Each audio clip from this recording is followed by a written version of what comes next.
Hey everybody, it's Wednesday. Me and my days, I tell ya. It's Wednesday, July. I almost said June. Did I say June the other day? Anyway, don't go by the day or the date that I tell you in the video. It's just what it is. Um, Today is Wednesday. I know that because I teach at 7 p.m. at the gym, and then I'm subbing a class at 4:30 at Yogashala. I watched a video that a friend of mine shared on Instagram about how life doesn't get easier. We just learn to respond to the hard better. Of course, the person speaking had a better way of putting it, but the gist of it is that life doesn't get any easier. We just learn, hopefully we learn to deal with the hard parts with a little more ease and grace, which is what the path of yoga has tried to instill in me. So this morning I had an appointment with my therapist, who I absolutely love. She's keeping me on my toes. She's giving me lists of things to check off to make my life roll a little smoother.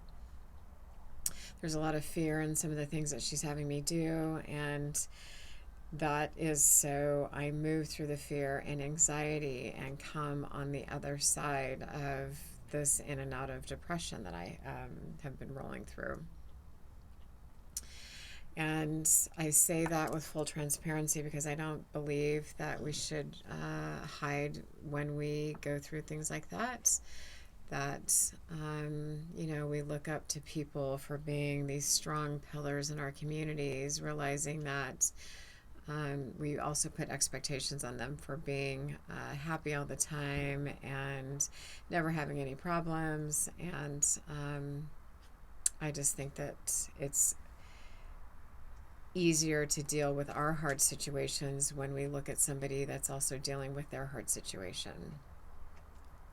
And so I'm in the middle of, not in the middle, I'm in the very beginning, I'll be honest, of rebranding from the home studio that I used to teach out of to branding me as a teacher. And it's a different beast in the element of I have to really believe in myself and what I offer to my students.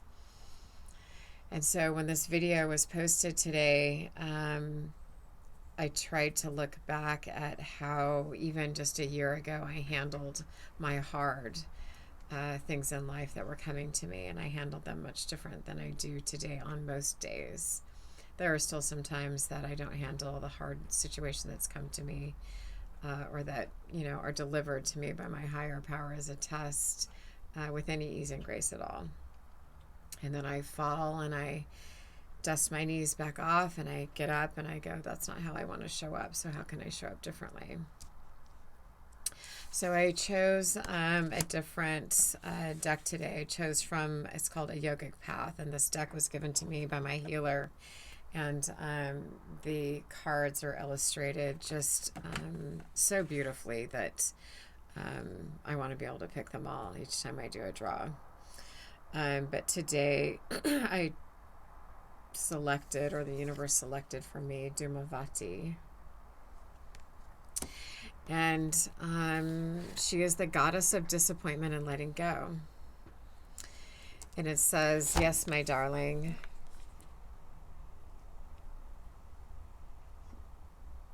You, my darling, not yes, my darling. See, I don't have my glasses on.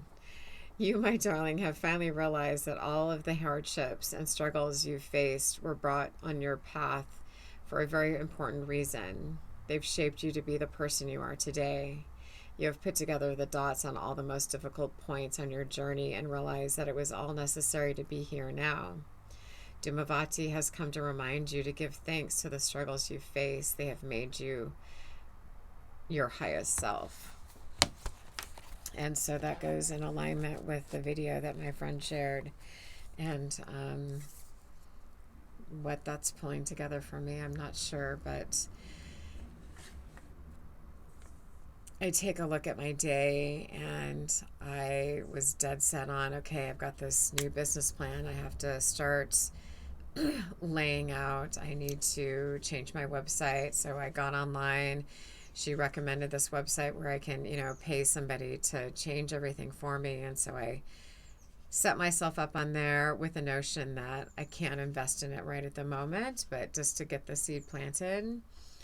And the seed was planted, and instantly I got, like, I don't know, 10 calls in a row from different IT people wanting to redo my website for me. And that's fantastic, but I'm not ready to commit to that yet. It's not in my budget at the moment. And the pace of that quick turnaround triggered me. It triggered me back into the days of when I had my home staging business, and agents wanted, full home staged like tomorrow, not realizing the amount of prep work that would go into it. And so I had to set everything that I was wanting to get done today just to the side and let that be okay. That's how I'm handling my harder elements with a little more ease and grace today. I'm honoring my pace. I'm honoring the fact that I was triggered, and I could have gotten really pissed off at all these people going, what the heck are you calling me for? It says that you're not going to call until I'm ready to hit XYZ button. So I softened, right? I reacted differently to the situation. I just said, I don't need to deal with it right now. I can walk away and go and do something else that's more enjoyable, that will take me back to that heart space of being open and present and grateful for what I have. I also got news that one of my older students was just diagnosed with first stage breast cancer. And so it puts life in perspective. That pace of rolling so quickly that you don't have time to like pause and breathe and appreciate what's right in front of you can literally be gone, in the blink of an eye sometimes.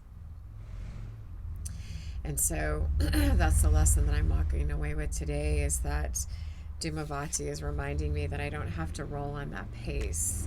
No matter who in my past thinks that that's the way I should be rolling, my pace is my pace today to keep me healthy. And if I'm healthy, then I'm going to try and keep you healthy too. So I always look forward to teaching at Yogashala, the student base, the Sangha, or community. I can't even talk today. The community of people that gather there to take my classes. There's just this healing aspect that reminds me of why I am following this path still. And then I teach at 7 o'clock at the gym, and that student base is learning the connection between the mind, body, and spirit because of what I'm delivering to them in their classes. It would be really easy for me to say, oh, it's just a gym, and they don't need to know who Dhumavati is. They don't need to know who Lakshmi is. They don't need to know what the 8 limbs of yoga are. But I am in this practice, and I am a teacher so that I can pass the lineage along. That's part of the process. And so today, I encourage you to allow yourself your pace. And I allow you permission to put something aside that doesn't need to happen today. Think about that. How many things do we load ourselves up with that weigh us down because we think it has to get done today? Give yourself some breath, give yourself some movement, and fill up your heart space. All right, everybody. You can find me on Instagram as the Inner Light Yogi. You can continue to subscribe to this YouTube channel and see how it evolves. As I evolve, I hope you evolve too. All right, everybody. Cheers.